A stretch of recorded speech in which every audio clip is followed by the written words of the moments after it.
thumbnail చూసారు కదా.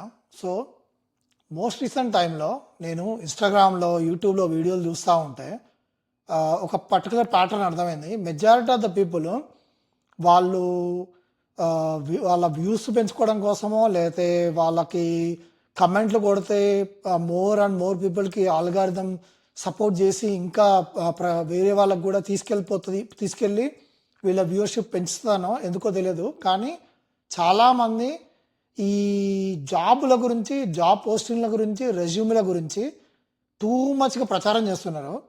So వీళ్ళని చూసినప్పుడు నాకు నవ్వొచ్చింది. అండ్ ఈ పర్టికులర్ జనాలు ఎవరైతే ఈ రెజ్యూమ్ గురించి కానీ జాబ్ల గురించి కానీ వీడియోలు చేస్తున్నారో వాళ్ళు నా అంచనా ప్రకారం ఒక 4 కేటగిరీ ఆఫ్ పీపుల్ ఉన్నారు. సో ఒక్కొక్కరి గురించి డీటెయిల్గా మాట్లాడదాం. ఏమో యూఎస్లో మోర్ దాన్ 10 ఇయర్స్కి ఉండి ఓకే జాబ్ ఎక్స్పీరియన్స్ ఉండి ఒక 3-4 జాబులు పనిచేస్తున్న జనాలు.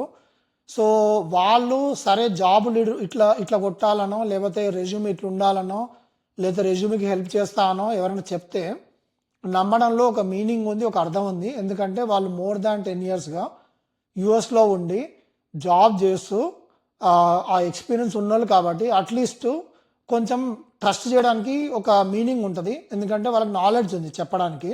దట్టు వాళ్ళల్లో కూడా ఒక person Java full stack developer అయితే ఆ పర్సన్ డెవాప్స్కి సంబంధించి ఎట్లుంటుందని చెప్పడం అంత ఈజీ కాదు. ఎందుకంటే ఆ ఇంటర్వ్యూ తీసుకుంటే తప్ప ఆ పర్టికులర్ నాలెడ్జ్ అనేది కరెక్ట్గా చెప్పలేం. అంటే రెజ్యూమ్ ఎట్లుండాలి, రెజ్యూమ్లో ఏ పర్టికులర్ టెక్నాలజీస్ హైలైట్ అయి ఉండాలి అనేది. ఇప్పుడు even though full stack developer అయినా డెవాప్స్ గురించి ఐడియా ఉండిండొచ్చు, కానీ పర్టికులర్గా డెవాప్స్లో ఎక్స్పర్ట్ కాదు కదా, డెవాప్స్లో ఇంటర్వ్యూలు చేసి లేరు కదా. సో ఇది ఫస్ట్ కేటగిరీ. సరే ఎక్స్పీరియన్స్ ఉంది, more than 10 years of experience ఉంది, యూఎస్లో పనిచేసి ఉన్నారు, నాలెడ్జ్ ఉంది చెప్తున్నారంటే నమ్మడంలో అట్లీస్ట్ తప్పు లేదు. ఇది ఫస్ట్ కేటగిరీ. సెకండ్ కేటగిరీకి వచ్చేసరికి వాళ్ళు ఎంఎస్లో కంప్లీట్ చేసి జస్ట్ ఫస్ట్ జాబో ఆర్ హార్డ్లీ సెకండ్ జాబో చేస్తున్నారు, అంటే స్టిల్ ఓపీటీలోనే ఉన్నారు, వాళ్ళు జాబులు చేస్తున్న వాళ్ళు. వీళ్ళ క్రౌడే ఎక్కువ ఉంది మేజర్. నేను యూట్యూబ్లో ఇన్స్టాగ్రామ్లో చూస్తుంటే ఈ టైప్ ఆఫ్ పీపుల్ ఎవరైతే ఉన్నారో వాళ్ళే ఎక్కువగా నాకు జాబ్ ఇట్లా వచ్చింది, నాకు ఈ పర్టికులర్ కంపెనీలో జాబు ఈ రెజ్యూమ్ పెడితే వచ్చింది కాబట్టి మీరందరూ రెజ్యూమ్ అని కమెంట్ కొట్టండి సో దట్ నేను ఈ రెజ్యూమ్ పంపిస్తా అని.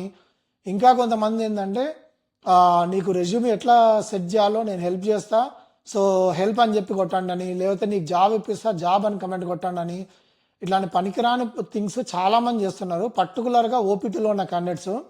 ఫస్ట్ ఆఫ్ ఆల్ జనాలు వీళ్ళని నమ్మే ముందు ఓకే వీళ్ళే ఎంఎస్కి వచ్చి జస్ట్ ఏదో జాబ్ వచ్చి స్టార్టింగ్ స్టేజ్లో ఉన్నారు, అంటే వాళ్ళ ఫస్ట్ జాబ్ దగ్గర సెకండ్ జాబ్ దగ్గర ఉన్నారు, వాళ్ళకి ఏమీ తెలియదు. వాళ్ళకే వాళ్ళ రెజ్యూమి వాళ్ళ ఎంప్లాయరో వాళ్ళకి సంబంధించిన కన్సల్టింగ్ ఫామ్లో వాళ్ళు జనాలు రెజ్యూమి సెట్ చేసి పంపించుంటారు. ఓకే ఓరగల ఇంటర్వ్యూ వచ్చి వాళ్ళకి జాబ్ వచ్చింది సమో ఓకే, వీళ్ళకే వాళ్ళ రెజ్యూమి చేసుకోవడం రాదు. కానీ వాళ్ళు మీకు రెజ్యూమికి హెల్ప్ చేస్తామనో లేకపోతే మీకు టిప్స్ ఇస్తామనో రెజ్యూమి టైలర్ చేయాలనే టైప్ ఆఫ్ థింగ్ బాగా వింటున్నా. ఇట్లాంటి వాళ్ళని మీరు నమ్మితే వాళ్ళకే ఏం తెలియదు, ఎంఎస్ అయిపోయి ఓపీటీలో జాబ్ చేస్తున్నారు. ఒక్కసారి జాబ్ కొడితే వాళ్ళకి అసలు రియాలిటీ ఏందనేది పర్టికులర్గా అర్థమవుతుంది. స్టార్టింగ్ స్టేజ్లో ఎట్లుంటుంది అంటే యూఎస్లో ఫస్ట్ జాబ్ రాగానే మనం అచీవ్ చేసేసినాం, మనది అయిపోయింది, ఇంకా మనం ఇదే కంటిన్యూ అయిపోతుంది లైఫ్ టైం జాబు అనే మైండ్ సెట్ ఒకటి అందరికీ బిల్డ్ అవుతుంది. ఇప్పుడు వాళ్ళు కూడా అదే స్టేజ్లో ఉన్నారు, కానీ అది రియాలిటీ కాదు అని అమెరికా ప్రతి ఒక్కడికి టైం వచ్చినప్పుడు దూల తీరుస్తుంది. అది starting stage of the career అవ్వచ్చు లేదా గ్రీన్ కార్డు దగ్గరకు వచ్చినప్పుడైనా అవ్వచ్చు, కానీ అప్పుడో ఇప్పుడో ఎప్పుడో ఒకసారి మాత్రం దూల తీరుస్తుంది. అది వీసా రిలేటెడా, జాబ్ రిలేటెడా, పర్సనల్ ఫ్యామిలీ ప్రెషర్ తోటి ఇక్కడ ఉండలేకనా, ఇట్లా రకరకాలుగా ఏదో ఒక చోట ఏదో ఒక టైంలో ప్రతి ఒక్కటి దూల తీరుతుంది. వీళ్ళు స్టార్టింగ్ స్టేజ్లో ఉండి జస్ట్ ఒక జాబ్ రాగానే వాళ్ళు గ్రేటు గొప్ప అనుకొని వాళ్ళు రెజ్యూమ్లు సపోర్ట్ చేస్తామనో లేదా మీకు హెల్ప్ చేస్తామనో మనీ ఛార్జ్ చేస్తూ లేదా కమెంట్ కొట్టండి రెజ్యూమ్ అని, జాబ్ అని కమెంట్ కొట్టండి అని ఇట్లాంటి రకరకాల వింత విన్యాసాలు చేస్తున్నారు. వీళ్ళందరి దగ్గర ప్రూఫ్లు లేవు. ఫస్ట్ థింగ్ ఏంటంటే ఏం ప్రూఫ్ అంటే వీళ్ళు ఎంతమందికి జాబ్ ఇప్పించారు అనేది ఎవ్వడికి ప్రూఫ్ లేదు, వాళ్ళు ఎక్కడ చెప్పరు. వాళ్ళు అసలు ఉంటే కదా వీళ్ళు జాబులు ఇప్పించిన జనాలు ఉంటే వాళ్ళు ప్రూఫ్గా చూపించచ్చు. బట్ వీళ్ళు హెల్ప్ చేస్తా అని చెప్పడమే తప్ప పెద్ద యూజ్ ఏం లేదు. వాటి వల్ల జాబ్ కొట్టినోడు ఒక్కడు లేడు. అట్లీస్ట్ నీకు అంత నాలెడ్జ్ ఉంది, అంత జాబ్ ఇప్పించే కెపాసిటీ ఉంటే నువ్వు ఒక వెబ్సైట్ పెట్టుకొని దానిలో రివ్యూస్ పెట్టుకొని ఎవరైతే జనాలకు నువ్వు జాబ్ హెల్ప్ చేసినావో వాళ్ళ original profile, original first name last name పెట్టి రివ్యూస్ ఇవ్వమని చెప్పి అడిగి ఆ రివ్యూస్ని తీసుకొచ్చి నువ్వు వీడియోలో పెట్టి పబ్లిష్ చేసుకో. దాన్ని అట్లీస్ట్ ట్రస్ట్ చేస్తారు. కానీ మీరు ఏమీ చేయకుండా ర్యాండమ్గా జస్ట్ లైక్ దట్ మేము జాబులు ఇప్పించడం లేదా నా ఈ రెజ్యూమ్కి జాబ్ వచ్చింది, లేదా ఈ పొజిషన్ జాబ్ వచ్చింది, మీరు రెజ్యూమ్ని అట్లా మార్చాలి, ఇట్లా మార్చాలి, టైలర్ చేయాలి, ఎన్నిసార్లు మారుస్తారు? రియాలిటీ ఏంటంటే ఒకసారి ఒక వెండర్ దగ్గరికి రెజ్యూమ్ పోయిందంటే వాళ్ళ డేటాబేస్లో వెరీ లాంగ్ టర్మ్ ఉంటుంది ఆ రెజ్యూమ్. మీరు నెక్స్ట్ టైం ఇంకో రెజ్యూమో లేదా ఇంకో టెక్నాలజీ పెట్టి రెజ్యూమ్ని పంపిస్తే వాడు క్రాస్ చెక్ చేసుకుంటాడు. వాడి దగ్గర ఆల్రెడీ రెజ్యూమ్ ఉంటాయి. ఓకే, సో అట్లా క్రాస్ చెక్ చేసుకున్న తర్వాత వీడు రెజ్యూమ్ చేంజ్ చేసిండు అని తెలిస్తే వాళ్ళు బ్లాక్ లిస్ట్లో పెట్టి మళ్ళీ లైఫ్లో ఇంకోసారి హైర్ చేయకుండా చేస్తారు. అట్లాంటి పరిస్థితులు ఉంటాయి. నేను ఇవన్నీ చూసున్నా. ఓకే, మోర్ దాన్ 15 years అమెరికాలో పనిచేసిన ఎక్స్పీరియన్స్ ఉంది. నేను ఇక్కడ అమెరికాలో ఎంఎస్ చదివినా. ఓకే, సో ఇట్లాంటి జనాలని నమ్మి అనవసరంగా కన్ఫ్యూజ్ అవ్వద్దు.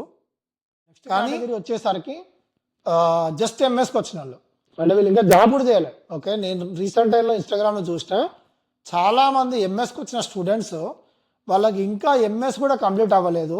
అప్పుడే రెజ్యూమ్ అట్లా చేయాలి, రెజ్యూమ్ ఇట్లా చేయాలి, లేకపోతే నేను డేటా ఇంజనీర్కి ఇట్లాంటి రెజ్యూమ్ హెల్ప్ చేస్తా, నాకు రెజ్యూమ్ అని కమెంట్ కొట్టండి, జాబ్ అని కమెంట్ కొట్టండి అని మీకు ఇంటర్వ్యూలు తెప్పిస్తాను ఏదో చెప్తున్నారు. మీరు ఫస్ట్ ఆఫ్ ఆల్ మీకే జాబ్ లేవు, మీరే ఎంఎస్ చదువుతున్నారు, మీరు ఎవరికి జాబ్ ఇప్పిస్తారు? ఏం సొల్లు చెప్తున్నారు సోషల్ మీడియాలో వచ్చి.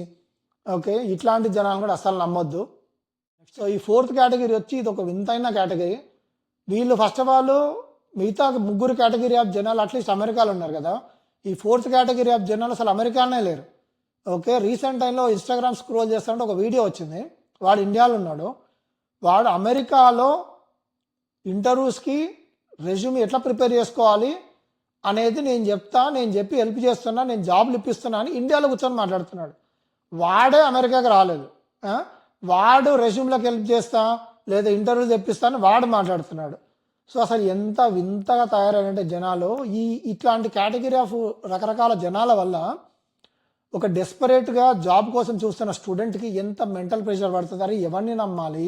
ఇన్స్టాగ్రామ్ ఓపెన్ చేస్తే వందల వీడియోలు, జాబ్ ఇప్పిస్తా, ఆ జాబ్ ఇప్పిస్తా, లేకపోతే ఆ రెజ్యూమ్ ఇప్పిస్తా, రెజ్యూమ్ ఎట్లా ఫిక్స్ చేయాలో నేను హెల్ప్ చేస్తా అని చెప్పి వందల మంది ఇట్లా కన్ఫ్యూజ్ చేసి డెస్పరేట్గా ఉన్న స్టూడెంట్ వాడే పార్ట్ టైం జాబ్ చేసుకొని ఓకే వాడే తనలాడుతుంటాడు వాడి రెగ్యులర్ నెల ఖర్చుల కోసం. వాటి ప్రాసెస్లో ఆ పైసలు కూడా దొబ్బేసి జనాలు వాళ్ళకి రియాలిటీ తెలియదు, జాబ్ ఇప్పడం ఎవరికి తెలియదు. కానీ వాడే కష్టపడి సంపాదించుకుంటున్న కొన్ని పైసల్ని కూడా ఇట్లాంటి వందల మంది ఆన్లైన్లోకి వచ్చేసి మేము రెజ్యూమ్ చూపిస్తాం, ఫిక్స్ చేస్తాం, అది చేస్తాం, ఇది చేస్తాం అని చెప్పి సబ్స్క్రిప్షన్ తీసుకోండి, లేకపోతే మనీ పే చేయండి అని చెప్పి ఇలాంటి వింత పనులన్నీ చేస్తూ ఆల్రెడీ కష్టపడుతున్న స్టూడెంట్స్ని, మెంటల్ ప్రెజర్ ఉన్న స్టూడెంట్స్ని ఇంకా మెంటల్ ప్రెజర్ పడేటట్టు చేస్తున్నారు.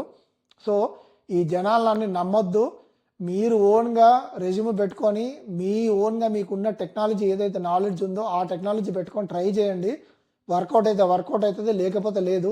అంతేగాని ఇట్లాంటి జనాలను నమ్మి మోసపోవద్దు. అండ్ ఆల్సో ఎంఎస్కి వచ్చిన స్టూడెంట్స్ ఎంఎస్ స్టార్టింగ్ నుండి ఎంఎస్ అయిపోయే వరకు మీరు ముందే టెక్నాలజీ చూస్ చేసుకొని throughout the masters daily 1 hour కూర్చొని చదువుకొని సబ్జెక్ట్ నేర్చుకోండి. సో దట్ ఎంఎస్ అయిపోయిన టైంకి మీరు ఎవడి మీద ఎట్లాంటి ఓడి మీద డిపెండ్ అవ్వాల్సిన అవసరం లేకుండా మీ ఓన్గా మీరు జాబ్ కొట్టే కెపాసిటీతో ఉంటారు. మీరు సబ్జెక్ట్ నేర్చుకోకుండా ఉంటే ఇట్లా ఆన్లైన్లో మీరు జనాలు మోసం చేయడానికి ఎంతోమంది ట్రై చేస్తూ ఉంటారు. సో ఇది నేను చెప్పాలనుకున్నది.